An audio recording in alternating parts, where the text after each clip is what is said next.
অনেক দিন ধরে ভাবতেছি সবজি খিচুড়ি খাবো। আর এখন তো শীত তো প্রায় চলেই আসছে, আর শীতের সবজিও বের হয়ে গেছে সব।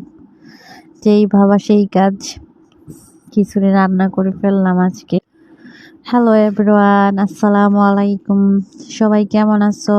আশা করি সবাই ভালো আছো। আলহামদুলিল্লাহ, আমিও ভালো আছি আপনাদের দোয়া ও ভালোবাসায়। আজকে ননদিন হঠাৎ করে বায়না করতেছে, বলতেছে ভাবি সবজি খিচুড়ি রান্না করো, অনেকদিন যাবৎ খিচুড়ি খাই না।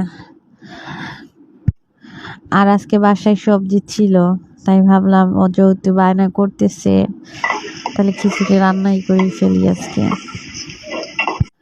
বাসায় যা ছিল তা দিয়ে রান্না করছি, আজকে পোলাও চালও ছিল না, বাসায় আতপ চাল দিয়ে রান্না করলাম।